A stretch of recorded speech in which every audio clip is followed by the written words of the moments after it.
नाज़रीन आदाब, न्यूज़ 18 उर्दू में आपका इस्तकबाल है। मैं हूं मोहम्मद विसाल आज़म। एक बड़ा अच्छा शेर है कि उठ बांध कमर क्यों डरता है, फिर देख खुदा क्या करता है। दरअसल हम इस बात को लेकर आज हाजिर हैं कि यूनियन पब्लिक सर्विस कमीशन के जो नताइज आए हैं हालिया, उसमें जो अक़लियतों की अपनी जो हिस्सेदारी है वो किस हद तक है, उनमें जो कामयाबी की शरह है वो कितनी है, क्या हमने सही तौर पर कमर बांधा, क्या हमने सही तैयारी की और क्या हमें जितना हासिल करना था हमने किया, क्या बहुत कुछ हासिल हो गया या अभी हासिल करने को बहुत कुछ बाकी है। ऐसे कई सवालात हैं जिस पर आज हम कोशिश करेंगे कि इस पर खातिर खा गुफ्तगू हो कि यूपीएससी के नताइज और हम।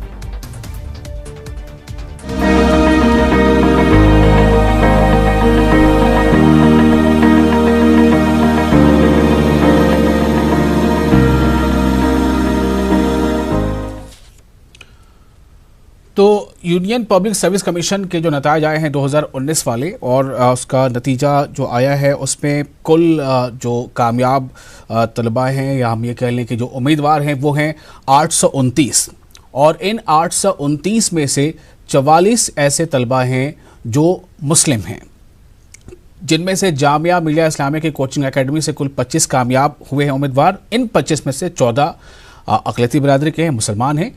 गुज़िश्ता साल जामिया इस्लामिया की जो कोचिंग है उससे 49 उम्मीदवार कामयाब हुए थे, उसके मुकाबले इसका जो आज इस बार मुजाहरा है वो कमज़ोर रहा है।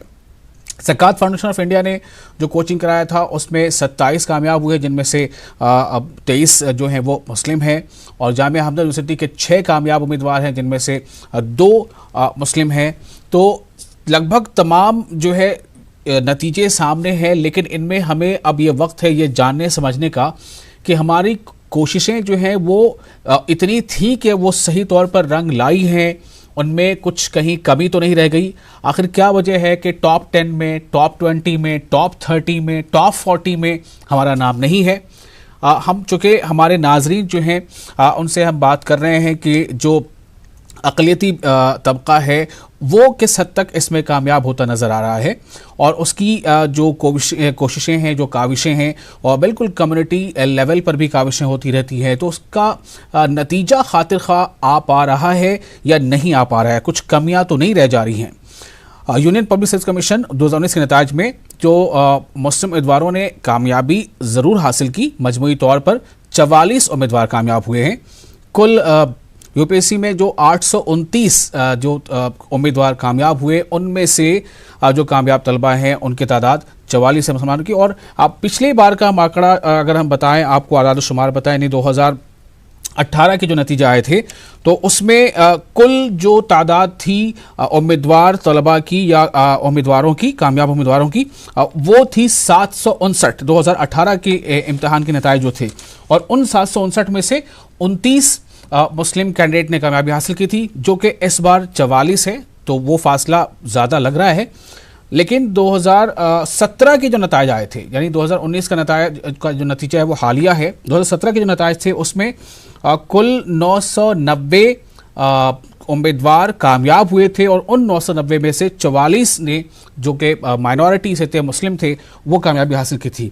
तो 990 के मुकाबले जो 2017 में हुआ था वो 2019 में 829 ही टोटल कामयाब तलबा हैं या उम्मीदवार हैं, इनमें से 44।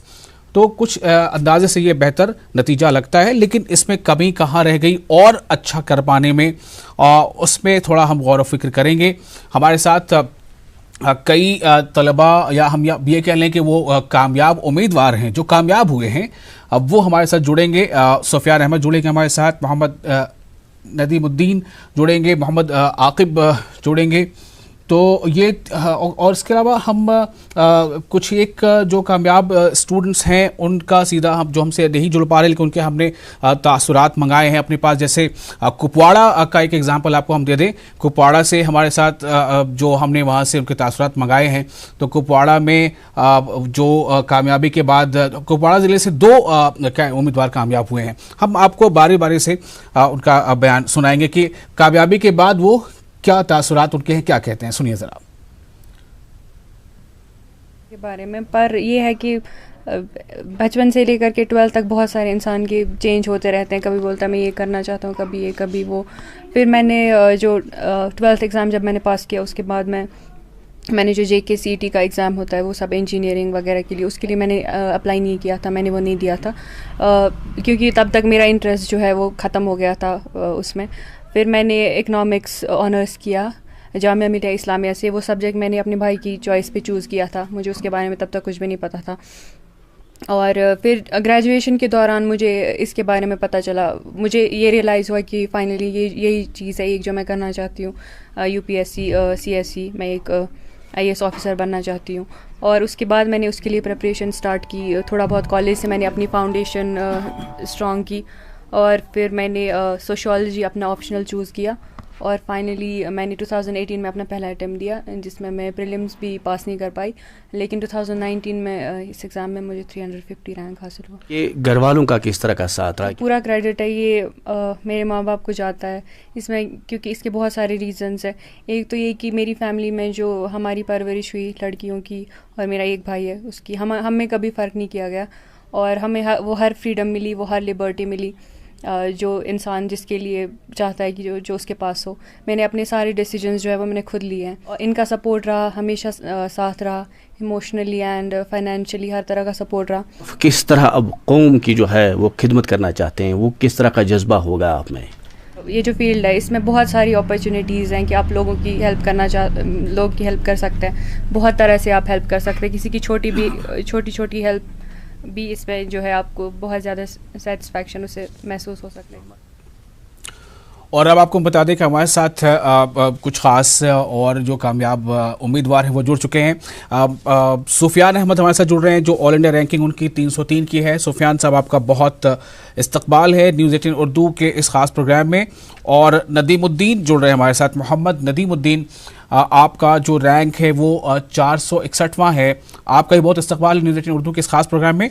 और साथ ही फ़ोन लाइन पर हमारे साथ मौजूद हैं फ़िरोज़ आलम साहब। बहुत ही पहले मुबारकबाद आपको तो फ़िरोज़ साहब। उसकी वजह ये भी है कि फ़िरोज़ साहब जो है दिल्ली में बतौर कांस्टेबल वो तैनात भी थे, ड्यूटी पर थे, लेकिन मतलब ये कि उनकी कोशिशें आगे बढ़ने की लगातार जारी रहीं, और फ़िरोज़ साहब ने फिर वो इसको बीट किया और वो अच्छी रैंक के साथ आ भी गए। तो फ़िरोज़ साहब, आप मेरी आवाज़ सुन पा रहे हैं क्या?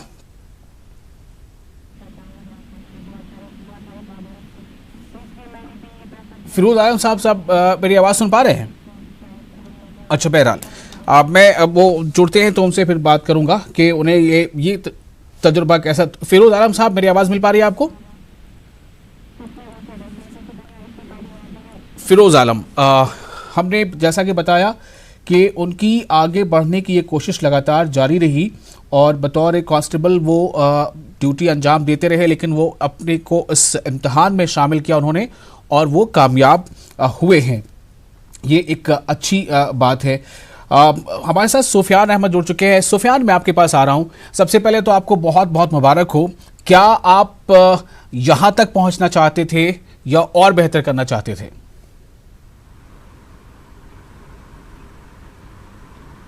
जी, जाहिर सी बात है, पहले मैं आपका बहुत बहुत शुक्रिया अदा करता हूँ जी। और मैं ये कहना चाहूँगा कि कोई भी एस्पिरेंट होता है तो अपनी जर्नी शुरू करने से पहले हमेशा एलिट सर्विसेज को टारगेट करता है, जो ऑल इंडिया सर्विसेज हैं, Indian police service, Indian administrative services. तो मेरा भी यही इरादा था और यही एम था कि मुझे भी डबल डिजिट रैंक मिले। हालांकि मुझे इस बार जो है अपने तीसरे अटैम्प्ट में 303 रैंक मिली, तो मैं शुक्रगुजार हूँ, फॉर्चुनेट समझता हूँ खुद को जी। काफ़ी। और फ़िरोज़ साहब, एक सुफियान साहब, पहला सवाल आपसे हो गया। मैं यही सवाल नदीमुद्दीन साहब से करना चाहूँगा। नदीमुद्दीन साहब, हालांकि बड़ा कई बार अजीब लगता है, लेकिन फिर भी मैं सवाल करूंगा कि आप जहां तक पहुंचे, जो रैंक आपको हासिल हुआ, उम्मीद जाहिर है इससे और बेहतर की रही होगी?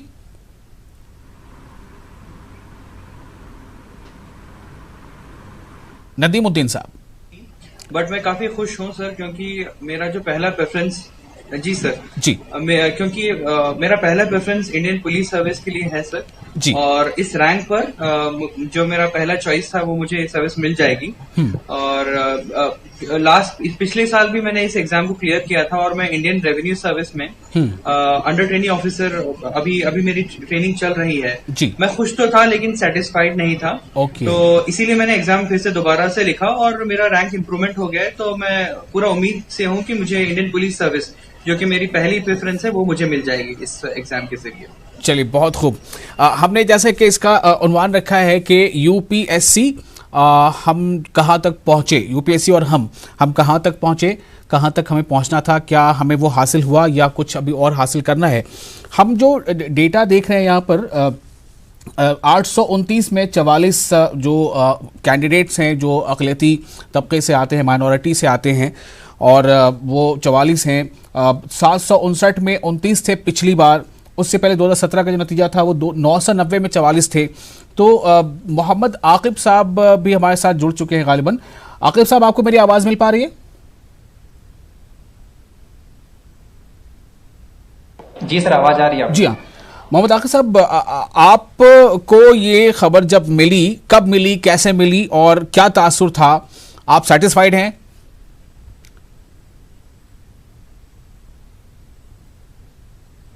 और सर, खबर तो यहीं पे मतलब मैं घर पे ही हूँ अभी आजकल, तो उसी टाइम पे फिर हम लोगों ने चेक किया वेबसाइट के थ्रू, जब रिजल्ट आया तो अभी के लिए तो सर बहुत ही खुशी का माहौल है कि जो भी रिजल्ट आए हैं उससे मैं बहुत खुश हूँ। अब सर सर्विस एलोकेशन के बाद पता चलेगा कि कौन सी सर्विस अलॉट होती है जी। और अभी मेरी फर्स्ट प्रेफरेंस आईएएस है, तो और उसके बाद सर आईपीएस है। ओके। तो अब सर डिपेंड करेगा जो भी सर्विस अलॉट होती है सर, उसमें तो सर हम लोग अपना 100% देंगे और देश की सेवा करने की पूरी कोशिश की जाएगी। जी, चलिए, हमने तीनों से पहले तासुरात ले लिए हैं। अब मेरा एक सवाल आप लोगों से ये है, बहुत बहुत मुबारकबाद देते हुए भी, कि आप क्या ऐसी चीज़ है आकिब साहब जो आपको इस बात पे मजबूर करती है कि आप एडमिनिस्ट्रेशन में ही जाएं, आप आईएएस या आईपीएस ही बने, और इसके पीछे वजह क्या है? शोहरत, या फिर ये कि एक ओहदा, रुतबा, या कुछ और?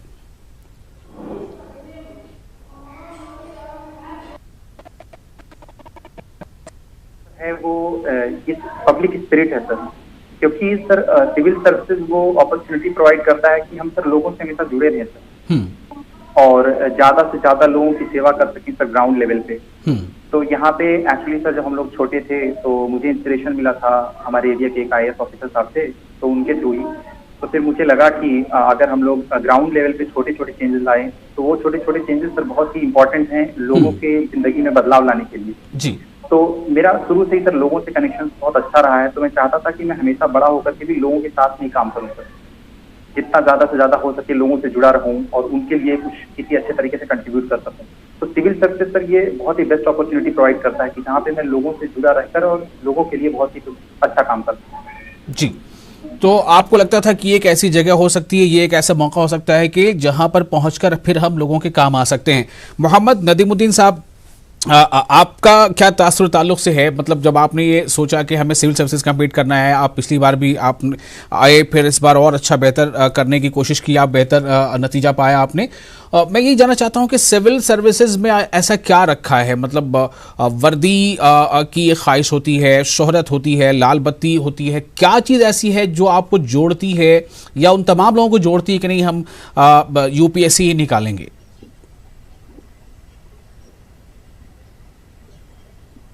सर पहले तो मैं अपने पर्सनल लेवल की मैं बात करूंगा, क्योंकि मैं एक एनसीसी कैडेट रह चुका हूं जी अपने स्कूल और कॉलेज में, और मैं भारत स्काउट्स का भी हिस्सा रह चुका था। तो यूनिफॉर्म को मैंने बहुत करीबी से फील किया है, और मेरे जस्ट घर के सामने ही एक पुलिस स्टेशन है। अच्छा। तो बचपन से ही एक सपना था, बचपन से ही मैं पुलिसमैन को देखता रहता था, तो कहीं ना कहीं ख्वाहिश रहती थी कि मैं भी एक आईपीएस ऑफिसर बनूं।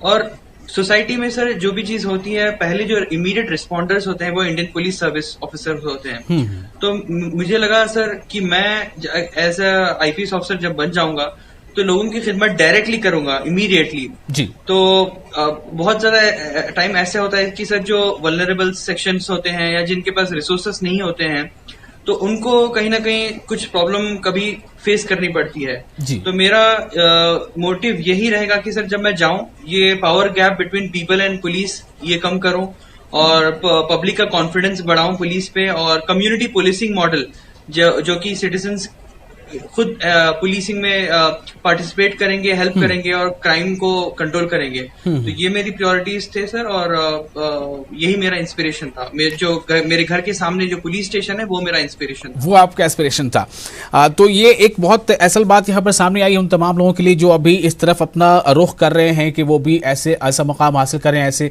कि सपना देखना चाहिए। जैसे नदीमुद्दीन साहब ने अपने घर के सामने पुलिस स्टेशन में पुलिस वालों को आते जाते देखकर एक सपना देखा कि मुझे भी इस तरह का यूनिफॉर्म चाहिए, और वो आपके लिए कैटलिस्ट का काम करता है, आपको जोड़े रखता है आपको अपने मिशन से। सुफियान, आपसे भी यही सवाल है, क्या चीज यूपीएससी की तरफ ही आपको रागिब करती रही?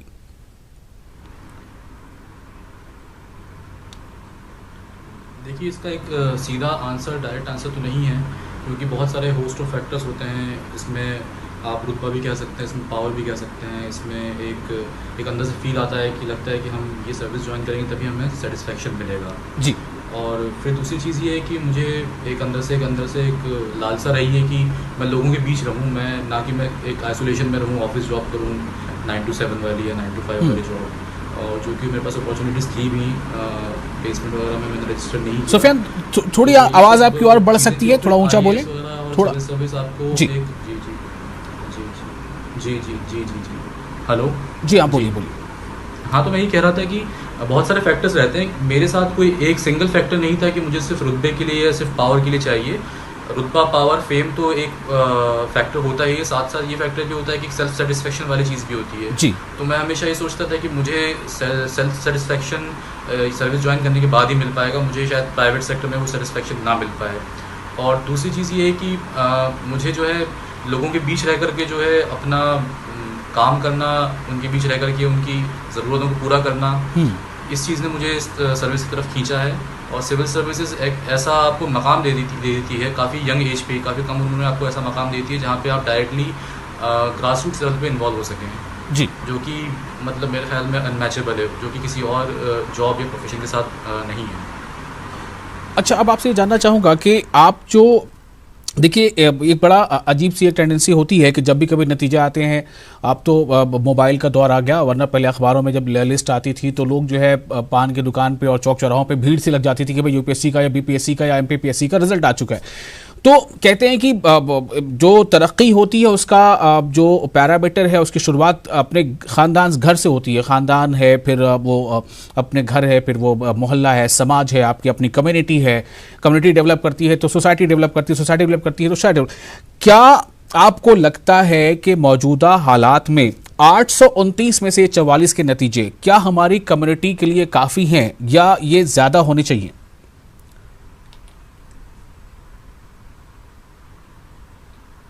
विदाउट अ डाउट काफ़ी तो नहीं है, बिल्कुल।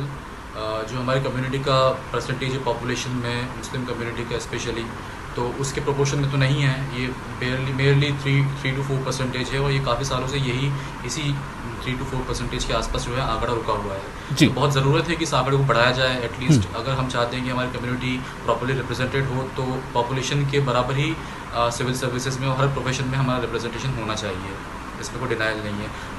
लेकिन मुझे लगता है कि अगर हम धीरे धीरे बिट्स एंड पीसेस में मेहनत करते रहेंगे, और साथ में पब्लिसाइज भी करते रहेंगे चीज़ों की, सक्सेसफुल स्टोरीज़ को कम्युनिटी मेंबर्स की, तो उससे ये इंस्पिरेशन का मकाम हासिल होगा बाकी कम्युनिटी मेंबर्स को। बहुत अच्छा।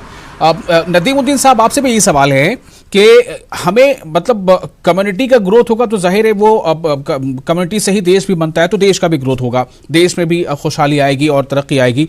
क्या बहुत कुछ करना क्या बाकी रह गया है कि ये जो परसेंटेज है ये बढ़े?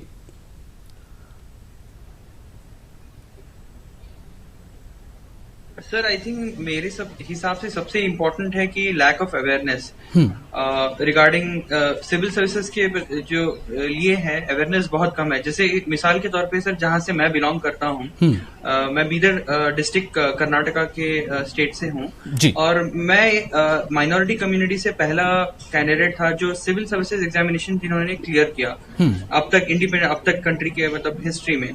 तो लेकिन आज के बाद, जैसे सर लास्ट टाइम की मैं बात कर रहा था, लेकिन अभी यहाँ पे इस डिस्ट्रिक्ट से 2 लोग हैं जिन्होंने क्लियर किया। तो मेरे हिसाब से सर चेंज अभी हो रहा है, लेकिन बहुत ज्यादा अवेयरनेस की जरूरत है, और कहीं ना कहीं जैसे एक और मैं आपको बात बताऊंगा सर, जैसे बीदर में एक एयरफोर्स स्टेशन भी है, एयरफोर्स स्टेशन का बेस है, लेकिन अनफॉर्चुनेटली सर यहाँ से आज तक हम लोग कोई भी इंडियन एयरफोर्स यहाँ से ज्वाइन नहीं किए। अच्छा। तो कहीं ना कहीं बहुत ज्यादा जरूरी है कि सर हम अपने ऑप्शंस को डाइवर्सिफाई करें। हम बस इंजीनियरिंग या फिर मेडिकल तक महदूद रह जाते हैं।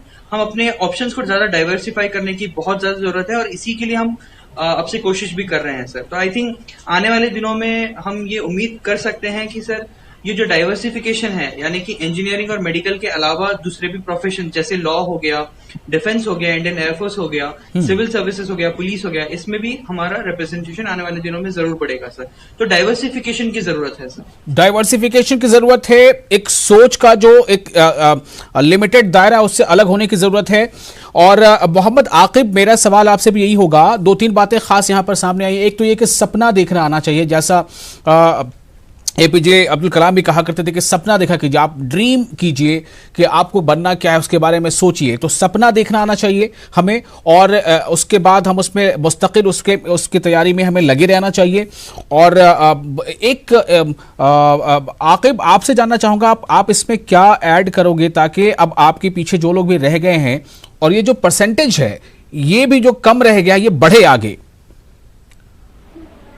सर बाकी जैसे सुफियान भाई ने बता दिया और नदीमुद्दीन भाई ने ऑलरेडी बता दिया है जी, बट मैं उसमें यहाँ पे जो मैं कहना चाहूंगा, बहुत इंपॉर्टेंट रोल सर पेरेंट्स का होता है सर। क्योंकि जैसे मेरे एरिया में सर हम लोग काफी बैकवर्ड एरिया से आते हैं। कौन सा इलाका है आपका? सर संत कबीर नगर सर, यूपी में, ईस्ट अच्छा, यूपी में, गोरखपुर के और पहले। जी हाँ। तो यहाँ पे सर अवेयरनेस लोगों में, जैसे नदीमुद्दीन भाई ने ऑलरेडी बताया, कि बहुत ही कम है। तो इसकी वजह से सर लोगों में सर वो एजुकेशन एज अ पर्पस कुछ जो सर्व कर सकता है सर वो दिखता नहीं है। तो लोग लॉन्ग टर्म उतनी प्लानिंग नहीं करते हैं। उनको लगता है अगर एजुकेशन में इन्वेस्ट करेंगे तो उससे कोई फायदा नहीं होगा सर। लोग बहुत ही क्विक रिटर्न के लिए इन्वेस्ट करना चाहते हैं सर।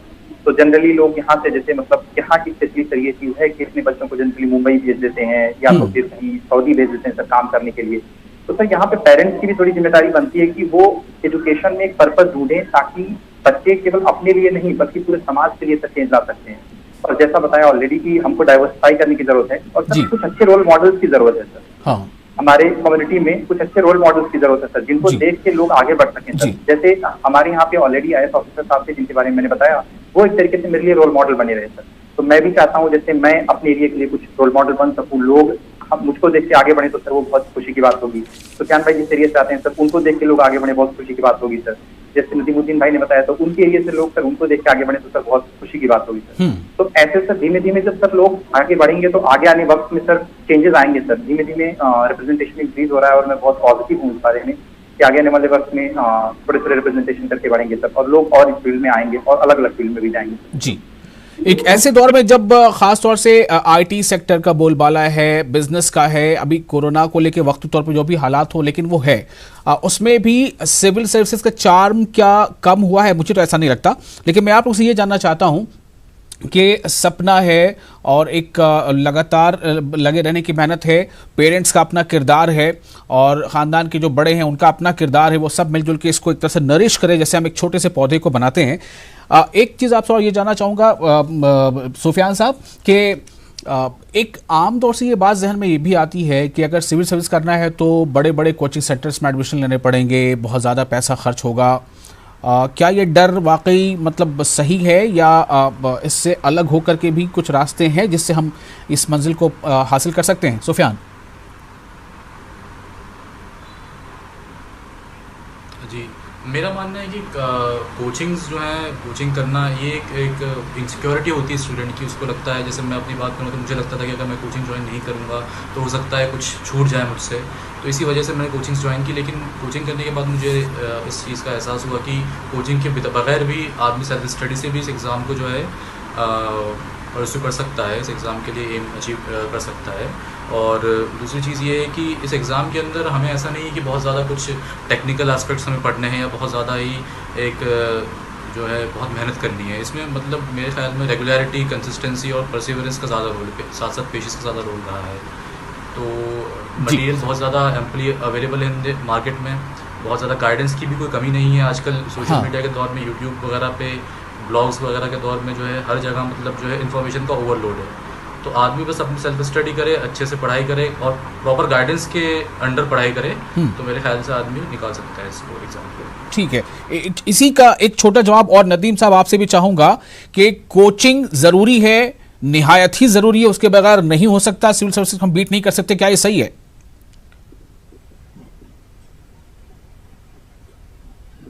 जी नहीं सर, एक दौर था जब शायद इसका जवाब मैं कहता कि जरूरी है, बट आज के टाइम पे सर कोचिंग से ज्यादा इंपॉर्टेंस है गाइडेंस। क्योंकि आप कहीं पे भी हो, लेकिन किससे गाइडेंस चाहिए हमें, कौन गाइड करेगा? आप अपने ही शहर में हैं, लेटेस्ट से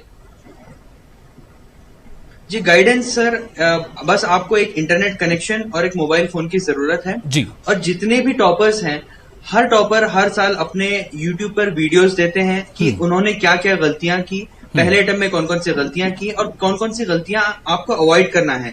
तो अगर हम जो टॉपर्स हैं, मिसाल के तौर पे जैसे सुफियान भाई हैं, मैं हूं, तो अगर हम लोग अपने गलतियां शेयर करें पब्लिक प्लेटफॉर्म पे और वो अगर गलतियां प्रिपरेशन के दरमियान जो दूसरे कैंडिडेट्स हैं वो अवॉइड करें, तो बहुत जाहिर सी बात है कि वो अपने इनिशियल अटेम्प्ट में यानी कि पहले अटेम्प्ट में ही इसको क्लियर कर सकते हैं। और रही बात सर, दिल्ली जैसे मुकाम पे बहुत सारे ऐसे इंस्टीट्यूट्स हैं, जैसे मिसाल के तौर पे हमदर्द स्टडी सर्कल, जामिया मिलिया इस्लामिया का रेसिडेंशियल कोचिंग एकेडमी, जहां पे आप बस एक मेरिट बेसिस पे आपका एडमिशन हो सकता है और आपको बहुत नॉमिनल फी पे करनी पड़ती है। तो अंग्रेजी में कहते हैं ना, where there is a will there is a वे।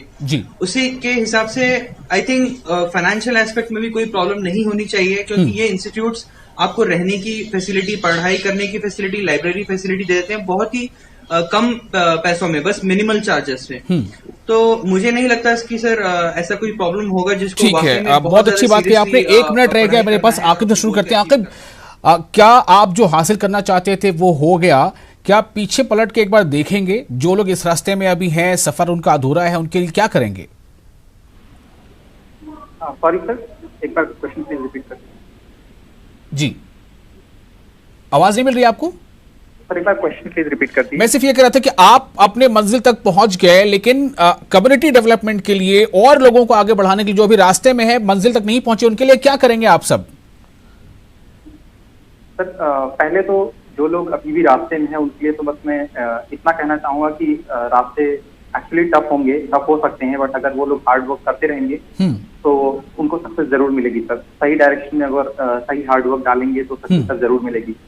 और दूसरी चीज सर, हम लोग जब सर्विस में जाएंगे तो पूरी कोशिश रहेगी कि सर ओवरऑल ना सिर्फ अपनी कम्युनिटी के लिए सर, ओवरऑल सर हर एक पब्लिक के लिए जिस भी सर्विस में रहें सर, हम लोग सबको सर्विसेज जितनी भी पब्लिक सर्विस प्रोवाइड कर सकते हैं ताकि ओवरऑल सबका डेवलपमेंट हो सके। सबका डेवलपमेंट हो। बहुत बहुत शुक्रिया आप तमाम लोगों का।